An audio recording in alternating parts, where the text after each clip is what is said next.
We are back. Revinyl at it once again. All right, Craig. I'm excited. Got some good stuff to talk about today, as always. Awesome. Yeah, me too. Yeah.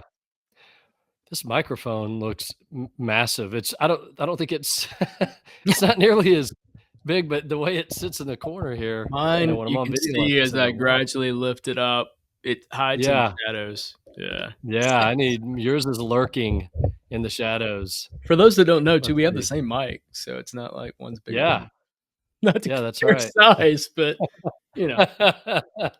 Yeah. Uh, I've thought about getting a different mic at some point, but I like this one. This has been a good mic. Yeah. I still don't have my pictures up, Craig. This wall behind me, I have over there, you can't see, but all of my framed stuff, autographed stuff from concerts, some that you and I went to together. I hope by the time I do, because I'm back on my couch again, back on the couch, I hope that I'll have that as the backdrop by next week. I'll have some good stuff. You've got some good Awesome. stuff in the background there, some albums. Is that a hint towards what you might be talking about later? Or No, these sort of okay. those are just this is something that and I'll go ahead and spill the beans. Kevin and I brought back schizophrenic music and it Yeah. relaunches today. So the day that this airs live is the same day that we bring schizophrenic music back. And he and I are doing a thing where it's like what's on the wall. We didn't do it the first episode because we're just kind of getting back in the swing of things, but we're gonna he's Yeah. like, oh man, that's cool. I can see what you've got back there. And I'm like, sweet, let's discuss. Yeah. So yeah. Yeah. But that's Love it. that stuff for the most part. The cool thing is now, all right, not to divert too much, but this is the app. You probably can't see it too well, right? But this is the Yeah. Discogs app on the phone. Yeah. So Yep. the users, it's real bright. But watch as I shake this, an album pops up. Oh yeah. So you Yeah. can't I see the like album, that but feature. it's Nick Waterhouse.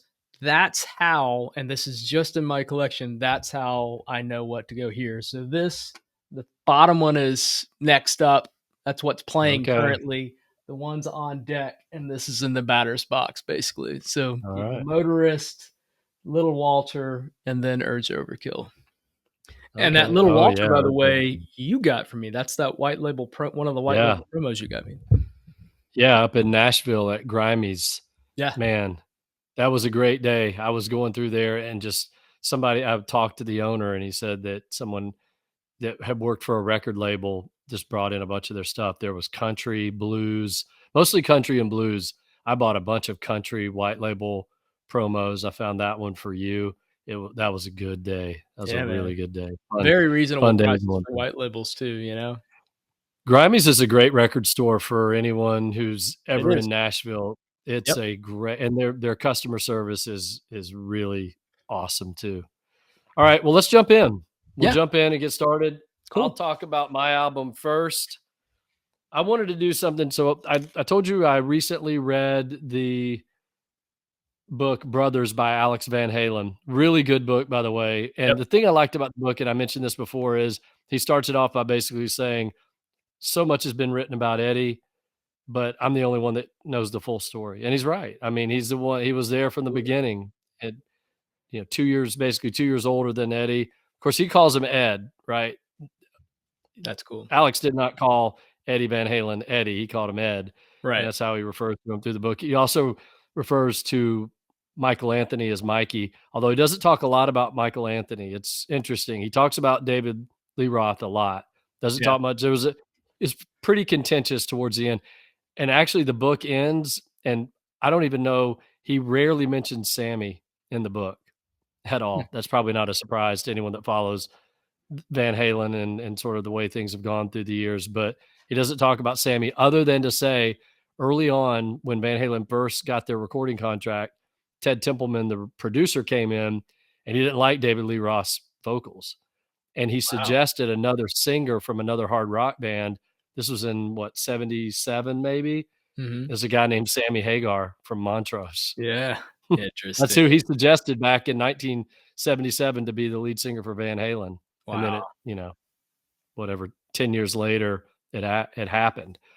So I was listening as I was reading the book. I was going back because I always do that. I read a music book and then I go back because I know the inside story. Same here. And I picked this record, Fair Warning, Fair Van warning. Halen, Yeah, love it. the fourth album. Yeah, this is a really good album. It's funny, this is not my favorite Van Halen album by any stretch. In fact, my favorite album would be Van Halen 1, followed closely actually by 1984. And by the way, Alex loved 1984. That album, I think Alex even said in the book that was his favorite Van Halen record. It's a great record. 1984 gets a lot of, I think, criticism from the deep Van Halen fans because it's not as guitar oriented. But if you listen to it, it's the beginning of the synthesizer with Jump. But really, it is a pretty heavy guitar album. You think about Hot for Teacher, Panama, Drop Dead Legs. I mean, that album is almost a perfect hard rock album. Really, It's great. I don't, yeah, I don't know if there's a song on that album. I even like Jump. I mean, Jump is overplayed, but I even like Jump. I think it's a pretty close to perfect hard rock album. Right. And I agree. it has I'd say my first or second favorite song ever by Van Halen is actually I'll Wait. I love that song. Yeah. I just think it's a great, who co-wrote that song? Mm. It's going to blow your mind. I'll Wait by Van Halen was co-written by Michael McDonald. That doesn't surprise me. It really doesn't. Yeah. That's cool. Love Yeah. Michael Yeah. That's pretty McDonald. cool. Love Michael McDonald. So for this record, first of all, love the album cover. I just have always loved this album cover, Fair Warning. Yep. And it has probably two of my top 5 songs ever by Van Halen on this record, and that's Unchained might be my favorite Van Halen song ever. Hands down. Yeah. Yeah, I agree. Oof, Yeah. what That's a my song. that's my favorite Van Halen song. Yeah, it's funny. Most Van Halen fans that I talk to will say Unchained is number 1 for them. Unchained, and then I'll Wait is a very close second. I would say at least number 3 or 4 for me also from this album would be So This Is Love. I think that's just an incredible song. I got to go Mean So Streets too. me, dude, that I was gonna say that's next up for me. There's a couple songs on here that I don't think are their best. I think Hear About It Later, another great song. But there's a few things on here. There's a little bit of hit or miss.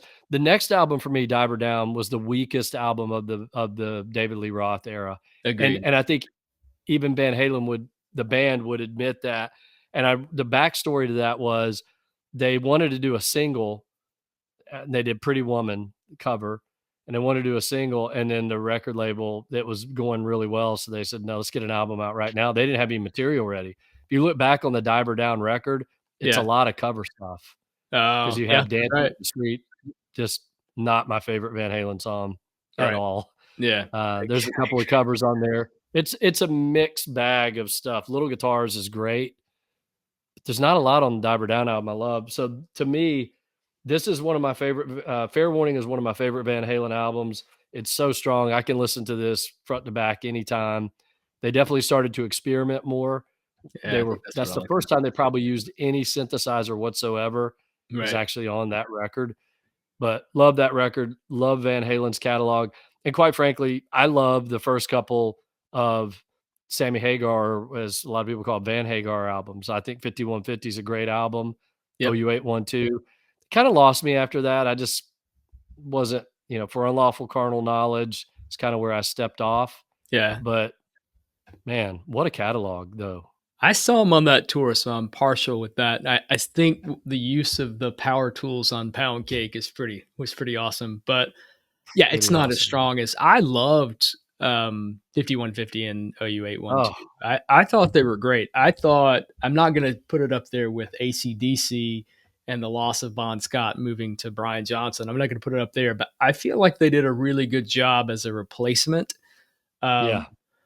That's But I'm tricky. hands down more of a Lee Roth. I love David Lee Roth. And I might say, other than one, everybody, we agreed. We talked about Van Halen 1 last time, I think, on this podcast. Flawless album. Absolutely one of the best debut albums out there. I Yeah. think Fair Warning might be my second favorite or a very close tie for first. I love that album. Oh, I do too. I think, yeah, it would be it's right up there for me. It's Van Halen 1, 1984, and then, yeah, 5150 I really love. You know, the album that I never have loved as much as I thought I would is Women and Children First. I love that And one. I think in I the was gonna say that Cradle might Will be my Rock. third favorite. Oh, really? Yeah. Yeah, I love that album. I just don't love every song on there. I love individual songs more than I love that album, but Yeah, a yeah, lot of people, that's a guitar album for yep, sure. absolutely. A Yeah, lot of great guitar. It's interesting, last thing and we can move on, but on 1984, that was the album that was the first time that they had Eddie's studio, the 5150 studio, right. and Alex kind of seemed to attribute the strength of the songwriting and just the overall song crafting to having that studio because they could go back there anytime they wanted. That was Eddie's playground in the Yeah, backyard yeah, of his that's house. awesome. That And makes sense. I think he sold it to Valerie Bertinelli, his wife at the time, as, "Hey, I'll create a studio in the backyard and I'll be close to home." I don't think he was ever in the house. He was always in the studio. That's like She might have the seen him ultimate less. that's the ultimate man cave, right? It's like be careful what you wish for. Can you imagine how cool that would have been to walk into that studio? And supposedly it was bare bones. He was always ripping stuff apart, guitars and amps, and he was just fiddling all the time with stuff, which I think is actually really cool. Awesome. Yeah, He had the, very cool. the Frankenstein guitars, where he would just piece it together. Eddie was a one of a kind guitar player, He and wasn't just an excellent one of the best players, he's one of the biggest guitar innovators. I mean, he created yeah, the whole tapping style is that's his. I mean, yeah. he changed the game hands down. Yeah, I read where there was a blues guitarist, and you would know better than me, Albert Collins or Albert King. Somebody had done tapping, but they had never. I mean, what Eddie Van Halen did was on a different level, where people would come to the show and stand in front of Eddie and just study how he did it Yeah, because there's a they'd never lot of seen people him. that did tapping to a certain extent. Even Buddy Guy did it before, Maybe it was Buddy but not on Guy. that level. It was to stretch to get from one end to the Yeah, next to tap and hit that note real quickly. It's all about Eddie brought it in a context. Well, for one, he put it mainstream, and yeah, there wasn't anybody that played with that level of dexterity and speed that he played with. Some yeah. people even considered it cheating. You know, they're just some guitarists are like, "Oh, that's cheating." It's like, well, you do it. Feel free. Hey, Here you go. Here's a guitar. yeah, Give it a shot. yeah. It's Have not have a cheat. It's shot. not Yeah. cheating. It's called innovation. It's awesome.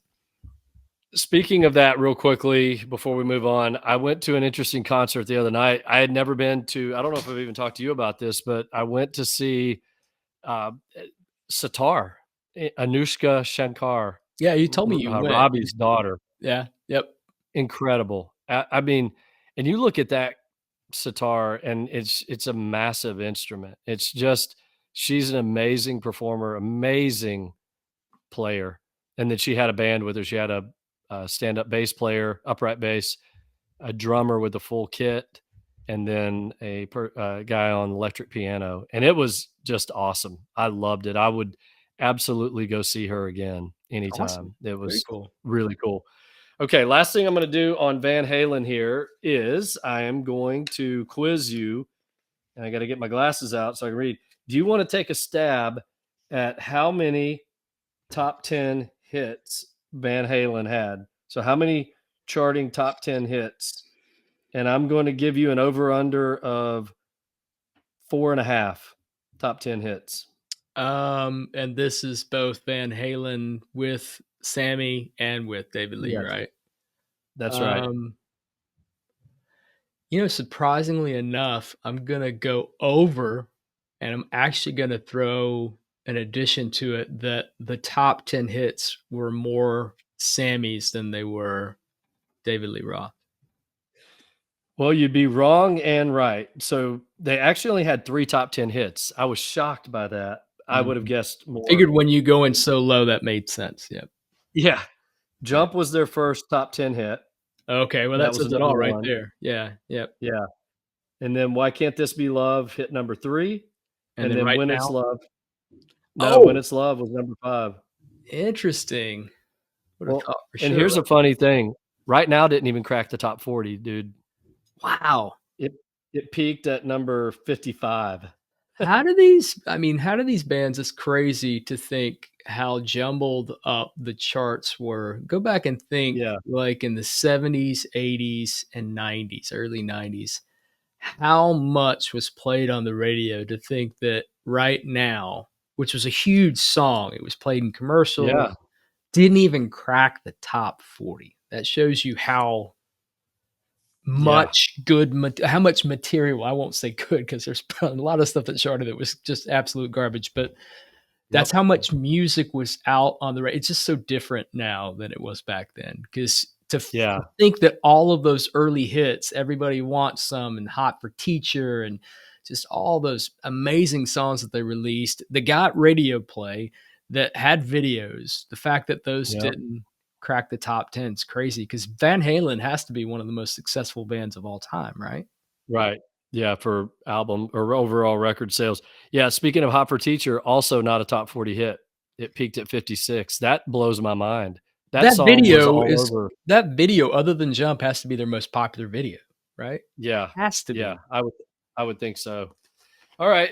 Well, that was my fun trivia for the day. So, hey, over to you. Let's hear about your album.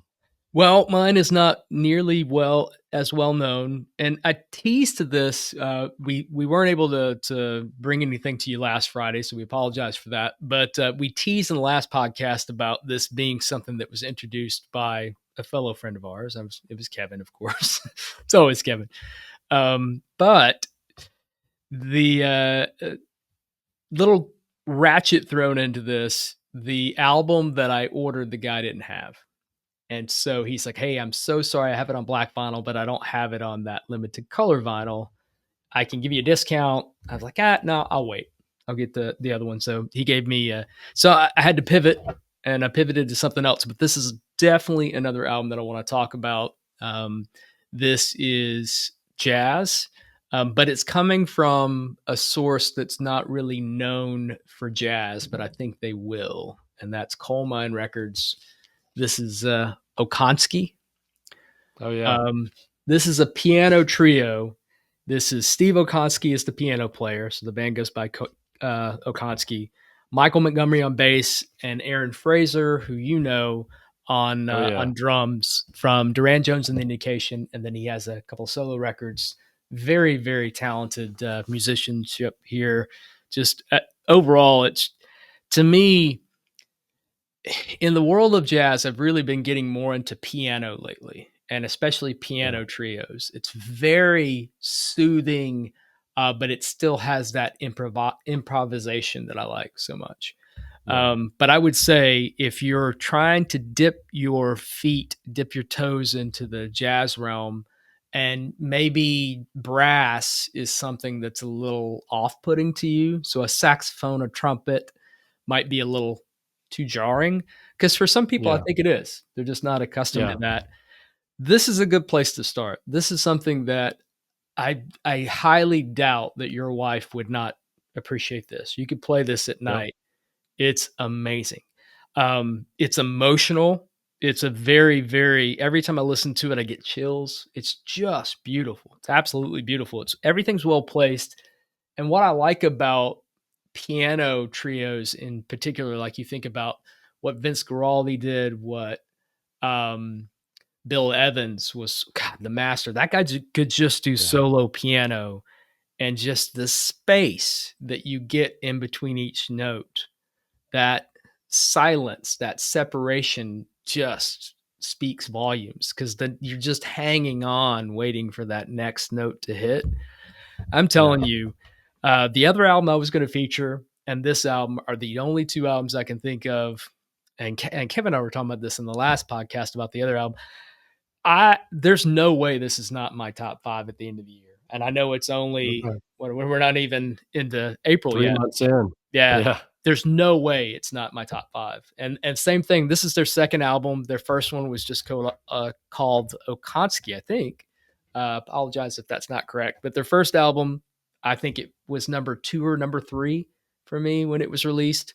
This will definitely be top 5, so highly, highly recommended. And this is on Coal Mine Records. This is Coal Mine official.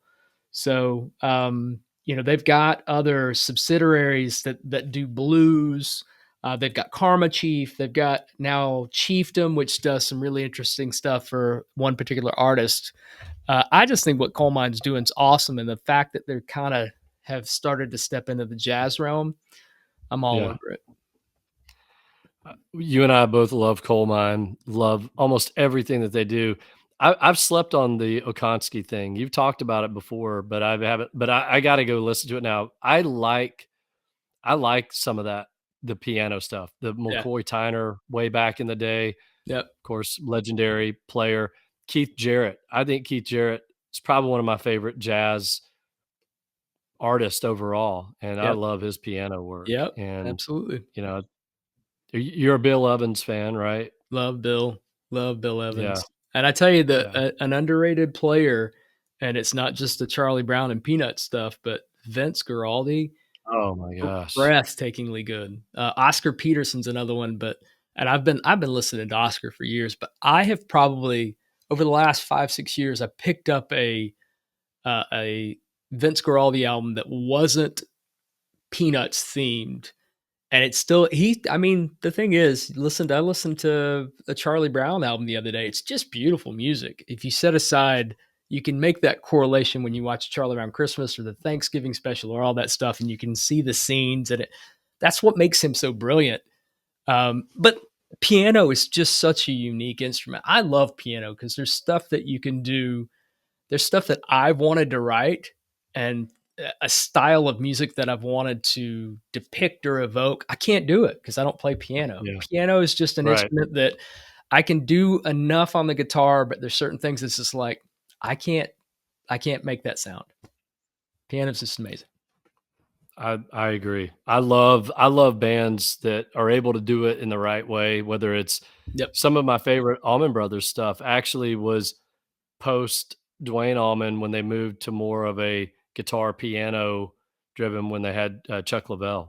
Yeah, oh yeah. That guy Amazing. to me, the album, there's an album that they did that no one ever refers to because overall the album's spotty, called Win, Lose or Draw, and it was really late in the first phase of Allman Brothers. It was 77, maybe something like that. Yep. There's a song on there called High Falls.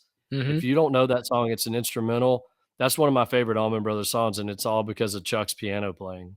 It, Awesome. his Yeah. his solos on that. Do you know that song? Yeah, absolutely. Love that song. I had a buddy I growing up in college that just loved Allman Brothers, and it's funny because I like some of that latter day stuff. yeah, Some of I didn't like the albums as much, but there were certain songs it's like, wow, that's good. yeah. And then Sea Level, Chuck's band Yep. that he did on the side with some of the other guys from the Allman Brothers, really good stuff too. All right. Well, I have a couple. I have one other fun thing to do, and then we could jump into Uncut if you want to. Yeah, sweet. Hit me with it. So, fun thing. I was looking back. So I have this. This is the one of my books from my library. This is the All Music Book of Hit Singles, Okay. top 20 charts from 1954 to I think the end of nine until 99. So I look back. I was looking at this. So the top 10 records from 50 years ago this month. So 1975, March Okay. of 75. I was just going to rattle off the top 10 both in the UK and the US because it's fascinating to me if some of these. So let me pull this up here. All right. So top 10 hits in the UK for March of 1975. Number one, Telly Savalas. The song was called If. I mean, I don't even I I didn't only know I him as knew an that he was actor. yeah, I knew he did some recordings, but I had no idea that he actually hit the top Wow. Okay. 10 or number 1. Okay, number 2, the band was called Fox, Hmm. and the song was called Only You Can. I don't even know who Fox is, Fox, no No. idea. Nope. Me either. Number 3, Bay City Rollers, Bye Bye Baby. No Bay City Rollers, I don't know that song. Yeah, that's a they played that actually in Love Actually. Oh, really? Y Okay, love Yep. that movie. I don't remember that Yep. song. Okay, number 4, Steve Harley and Cockney Rebel, Make Me Smile. No, what? I'm familiar with Steve Harley and Cockney Rebel, but okay, number 5, the band is called Mud, The Secrets That You Keep. Okay. Yeah. Number 6, My Eyes Adored You by Frankie Valli, of course. Oh, cool. It's just Okay. classic. Number 7, love this band. I don't listen to them enough. Average White Band, Pick Up the Pieces. Awesome song. Nice. Yeah, great song. Number 8, Guys and Dolls, There's a Whole Lot of Loving. Hope. Number 9, Carpenters, Please Mr. Postman, which was a cover song of a Motown classic. Yeah. And then number 10, Barry White, What I Am Going to Do with You. That was number 10. So that's Okay. the UK. I mean, So really interesting that that's the top 10, right? so eclectic. Yeah, for sure. So eclectic. So yeah, I need to go check out Mud and Fox because I've never even heard of them before. Okay, top 10 for the US also was on the UK. Number 1 is Frankie Valli, My Eyes Adored You. Hmm. Number 2, LaBelle, Lady Marmalade. Yeah, makes Um, sense for sure. I don't love that song, but it's a classic, Yep. sort of the beginning of the disco era. Number 3, Olivia Newton-John, Have You Ever Been Mellow? Or Have You Never Been Mellow? Yeah. Okay. Yeah. Number 4, all-time classic, Doobie Brothers, Black Water. Oh, yeah. It's a great song. Great song. Number 5, Lovin' You by Minnie Riperton. Great song. Yep. Number 6, BT Express. Song's called Express. Hmm. Number 7 is Lady by Styx. Yeah. Number 8, Don't Call Us, We'll Call You by Sugarloaf / Jerry Corbetta. I Oh, actually don't know that one. No. yeah. Mhm. Hey, number 9, Phoebe Snow, Poetry Man. Okay. Yeah. And then number 10, Lonely People by America. Oh, So that's your cool. top 10, both for the UK and US 50 years ago this month. One quick observation, and we'll move on to Uncut. Almost nothing on that list on the UK side you could even call a classic. No. But there were some on the US side. Minnie Riperton, Styx is a classic band, America is a classic band. It's just interesting, the UK stuff, at least, and that's coming from a guy sitting in the US, but none of those songs to me there weren't many in the top 10 UK that I would consider classics or standards by any stretch of the I imagination. kinda like that. I Yeah, it's you pretty know, cool. it is I cool. It's hard not to go, "Wow, how do you not have this?" But in the Yeah, grand scheme, I kinda like there's just so eclectic. They're so yeah, diverse, and that probably means they're playing a lot more. They're not playing the yeah, same rotation over and over. yeah, Yeah. that's right. Well, do you wanna move to Uncut Magazine? Why not? Why not? Rolling through we're going 1 through 250 of the 500 greatest albums of the '90s. Craig picks the number. I tell him what it is. He has no idea what it's gonna be, and we next it or we talk about it. Alright, gonna have to start a little bit closer into the middle. Let's go with 162. All right. Yep. I used to listen to this band some. This album actually was the one that I didn't listen to from them. 1991, Everclear is the name of the album, not the band. Everclear by American Music Club. Oh, Very moody stuff. yeah, I yeah. just I I used to listen to them, but I never would go back. I tried it a few times, listened to a couple of their albums, but it was a little too morose or too something for me. I would call it samey too. I Mark Eitzel's a great writer, great Yeah, lyricist. I just felt like a lot because I think when I discovered Red House Painters, I was gonna say the same thing. I was looking for something in that same vein. And so Yeah, you got to listen to Mark Eitzel. And I'm like, okay, Mark Koslick, Mark Eitzel. Apparently, Marks know their thing. And I yeah, remember listening to, I mean, just back to back to back, three of the classic American Music Club, because we had all of them at the store at the time. And they were great for store music. And I was like, all right, cool, I'll pick them up. I didn't really pay attention to them. And when I took them home yeah, and like sat down and drank a beer with them, I go, I feel like I'm just listening to the same song over and over again. yeah. No, that's no knock. People highly, highly acclaimed. I can see why Oh, it's yeah, there, but yeah, I never yeah, registered with me. same. All right, what you got next? 125. All right. And drum roll for that as I have trouble turning the pages. 125. Yeah. Built to Spill. Perfect from now on. Oh, great album. Great album. Yeah. I haven't listened to that in a long time. That It's guy's a great guitar player. He's a indie rock. I mean, I there's very few Built to Spill albums I don't like. Like Yeah. he's got that perfect blend of kind of very unique vocalist, Yeah. very unique lyricist.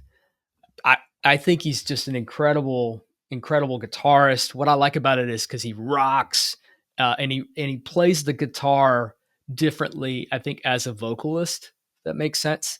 Uh, Yeah. he kind of articulates more with the guitar as a vocalist than he does as a lead, but he could very much be a lead guitarist with any band. Yeah. People categorize them a lot of times with Modest Mouse, and I just feel like they're so much more attainable, so much more approachable than Modest Mouse. Even though Yeah.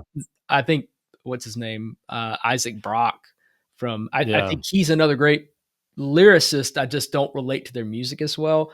But yeah, I could say for um, Built to Spill, this might be the place to start, and from there you can it should be the place you start, honestly, and you can go either direction. You can go What?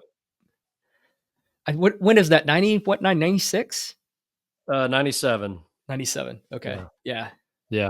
Yeah. it's You so could good. go backwards or forwards. I You really didn't could. listen. This was the one album that I listened to. Doug Marsh. Is that his name? Yeah, Doug's great. Yeah. Yeah. Yeah. All right. Good pick. Okay. All right, let's see if we can keep the mojo going. I've got a gap Yeah. here. I got to go with it, so I'm going to go back to 200. All right. Straight up 200. Yep. Okay. This was a fun album, as the name of the band indicated. I bought this back when it came out, and I listened to it a couple times. Thought, oh yeah, this is kind of cool because it had the one song, but I haven't listened to this album in 25, 30 years. But it's Fun Loving Criminals. Come Find Yourself. It was kind of a novelty thing for me. Did you ever Wow, listen to Fun Loving Criminals? yeah, that's got Scooby Snacks, right? Yeah, Yeah. I love that song. Um, yeah, but I liked it casually. I liked it on the when it came on the radio. I was like, "All right, this is cool, Fun Loving Criminals." But yeah. I never once thought to listen to that album. And that's no knock. I just felt No, like maybe I don't know. I don't know how to articulate it other than I enjoyed it when it was on the radio, but it didn't captivate me enough to where I needed to go listen to the album. yeah, I did a few times, and then I tossed it aside and moved on to the next thing. It definitely, for me, didn't have staying power. Yeah. Not like around the same time, for some reason, I'm thinking of Corner Shop. We talked about them before when they did Brimful of Asha.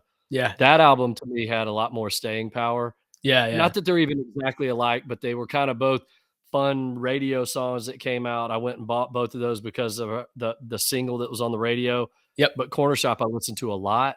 Fun Loving Criminals, I bought it, and then 2 weeks later, I never listened to it again. I So, love the I love the comparison of those two albums just because that shows how diverse that time frame was. That's awesome. I yeah, love it. yeah.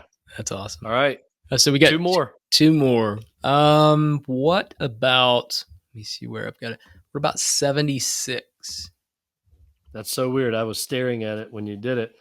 De La Soul is Dead by De La Soul. I don't know Excellent. this album. I like De La Soul, but I've never listened to this album. Do you like this particular album? Yeah, I mean, I'm not gonna. I don't know. I go back and forth. I like so much like 3 Feet High is Yeah, absolute classic. This album's really good. It's is it? really good. They're the type of band to me that they have such a killer vibe that Yeah, if you're in the mood for that, they just yeah, can't go wrong. And that's kind of a right. cop out of. But serious, there's something they like.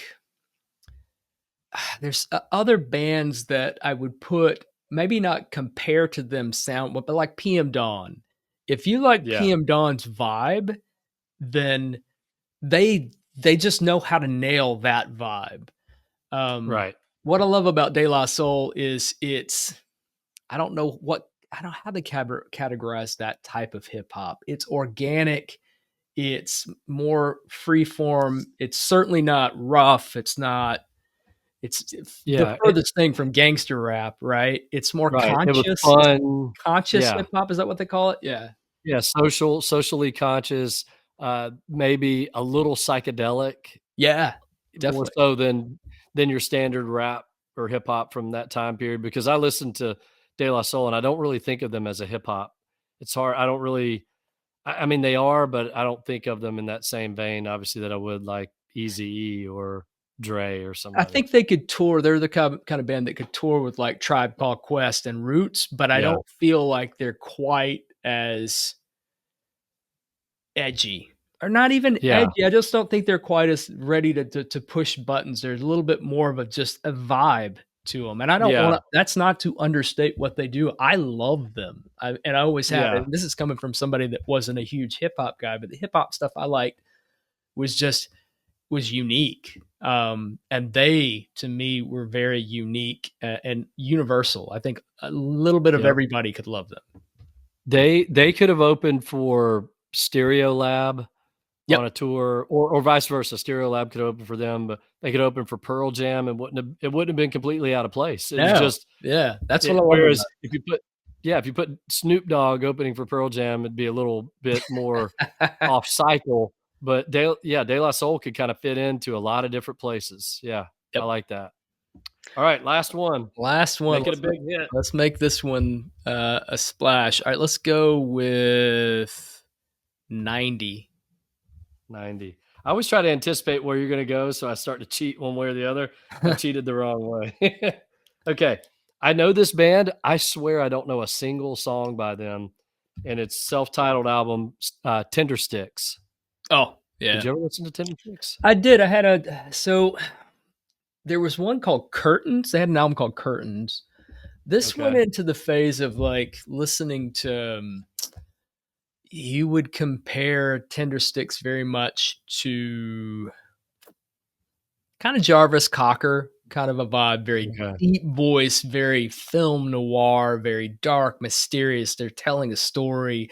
So it's in that same vein of kind of Tom Waits-ish, Leonard Cohen-ish, Mhm. but darker and even darker and more mysterious. Like there's a Okay.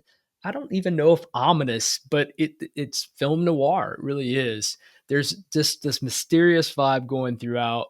It's very good in the store. I loved playing it at the store, but it's just not something I go to very often. And I actually liked Curtains better than the self-titled, but I think that self-titled album is the one that people say you need to go for. Right. So yeah, Interesting. Yeah. Alright. Well, there's our 5. nice. We plowed through it. We're getting closer every week to We making are. it to the end of the I list. wish I had a way of gauging how many we had left. I'd say we're probably at a 50-50 split at this point. So we're getting there. Of the 250. Yeah. Yeah, okay. Yep. So Yep. only 83 more episodes before we're finished. Yeah. Alright. Well, another good episode. Yep. Covered some good ground. I mean, did you say Okonski? Is that how you say it again? Okonski. Yep. Okonski. I mean, It's between Okonski and Van Halen and American Music Club, I mean, geez. yeah, we covered the gamut this time, and then we talked Yeah. about Scooby Snacks. So that's And we good. talked about Scooby Snacks and Brimful of Asha, Yeah. which I just listened to that Corner Shop album recently. I I still gotta go like it. listen to it. You've hyped it enough to where I've never listened to it from start to finish. So I gotta It dive in. it's such a cool vibey album with some Indian music influence, but Nice. also very, very modern. And, yeah, I think it's great. I don't know so much about the record after that, it was called Hand Cream for a Generation. Yeah. I didn't Yep. really listen to that one, but that particular album was so good. Yeah, I'd like to hear what you think about it. Cool. I'll check it out. All right. Well, thanks everybody for listening, for watching, and we'll be back next week. What are we gonna do next week? Because I have an idea I'll throw out to you. We have Record Store Day coming up. Okay. Record Store Day 2025, and I'm on the fence. I've been looking back at my catalog and catalog and making sure I have everything in Discogs listed. I gotta tell you, there's a lot of stuff that I bought through the years at Record Store Day, and I've said this before, but man, I paid $40 for it, and you can buy it on Discogs for $8 now. I Yeah, mean, there's some things that you a and lot. it's not you and I aren't out there we're not turning profits on this stuff. We're Mm, buying it and then keeping it, but it is discouraging when you run to record store day and you pay a premium for some of these records that normally should be $25 and you pay $35 for it maybe, exactly. and then 6 months later you can get it on Discogs for $10. Yeah, that's we talked about the depreciation level. It needs to at Yeah, least maintain its value. It doesn't have to go up, right? Just right. just maintain the value. I mean, if it's that in need of being that exclusive, then it should maintain its value. And some of the Right. stuff I love, the fact I wouldn't get the Marty Wilson Piper out his albums with Noctorum. I don't know how they would I think they'd still release it. So that's not true. Yeah, School Kids Records would still release those albums. yeah. So and they would probably release them at a much cheaper price. So yeah, Yeah. I will say I'm glad you brought up Record Store Day because I just saw this the other day. The Ocean Blue is not only playing that same night at Masquerade, but they're playing Criminal Records. They're doing an Really? in-store at Criminal Records that same Huh. day of On Record the Store Day. April what day is that? April I'm not sure. something. I have to go look. Okay. Yeah. That's interesting. Well, here's what I was thinking, maybe for fun. We could do we could look I was looking through the list. There's actually some really interesting stuff, Okay. record store day releases. Need to check it out. Maybe top 5, your top 5 or your top 10 Okay. of the ones that you just look at and go, "Okay, maybe I don't buy them immediately, but I'm going to buy these records. These are the 5 or 10 record store day releases coming out that I've got my eye on." Okay. I love it. Let's do that. Let's do it. Okay. All Awesome. right. Okay. It's a deal. All All right. right. Thank you, everyone. Thanks so much. Talk soon.